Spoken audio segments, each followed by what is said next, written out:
Welcome to the Chedworth Roman Villa virtual reality experience.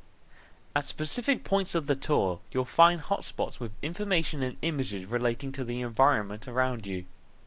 To navigate through the world, you can use a teleportation system by pointing your controller at the floor while pressing and releasing the touchpad button.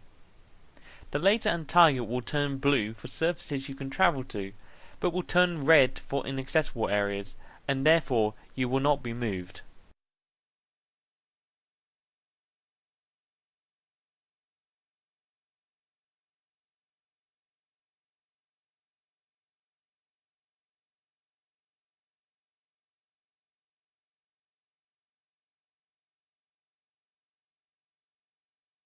The bathhouse at the western end of the north wing is the most difficult area of the villa to understand, either in plan or actually on the site, because of its complex structural history, which means the walls of different periods are preserved together.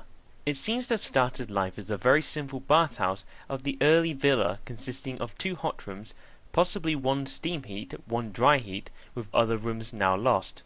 It was then greatly enlarged, possibly as part of a major expansion of the villa. This phase of the baths was of the Turkish type, with a furnace at the west end serving a hot and a warm room. Where the cold room and changing room were, we do not know. The passage from the furnace area to the hot room was spanned by three massive iron beams, which would have supported a large water boiler. The baths were further altered by dividing the hot room in two and providing each half with a semicircular pool.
The south wing contained one of the most specialized rooms in the entire complex, the kitchen or kilina.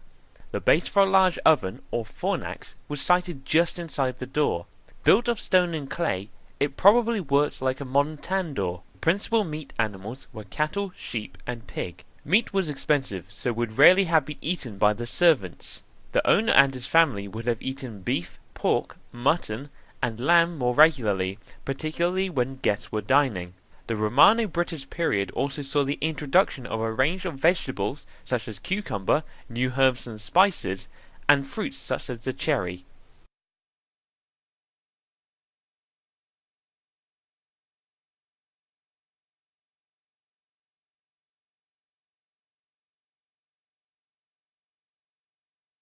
The other room in the south wing with a specialized function, and one that was a great rarity in Romano-British villas, was the latrine.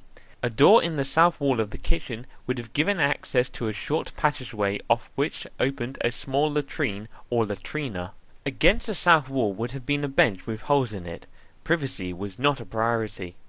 Over a channel with running water to receive the liquid and solid waste and to drain it through an outlet in the east wall.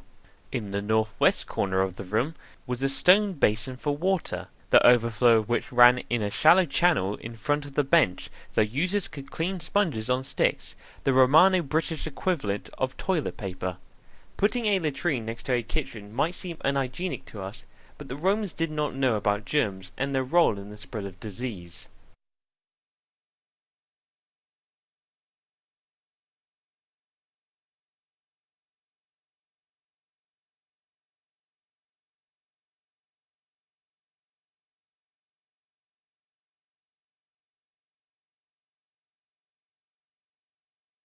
Ever since it was uncovered in 1864, this room has been interpreted as a triclinium, or dining room.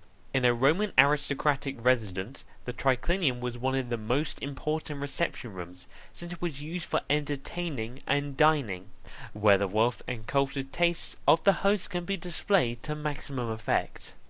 The triclinium takes its name from the Latin three couches, which would be arranged around three sides of a square, with guests reclining on them and dining off tables. By the 4th century, another arrangement was becoming more fashionable, with guests reclining on a semicircular couch or stibadium in strict order of social precedence, with a table at the centre.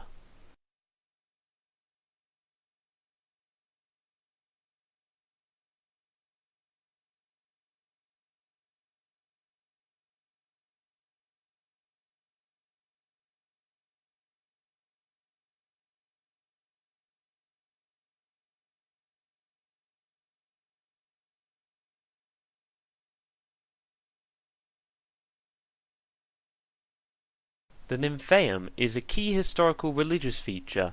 It was built over a natural spring which still runs today. Offerings were made here to the goddess of the spring, something that still happens today when money is thrown into a pool. Water from the spring was supplied to other parts of the villa via stone channels and lead pipes. Romans introduced not only plumbing to the British Isles, but to the world itself.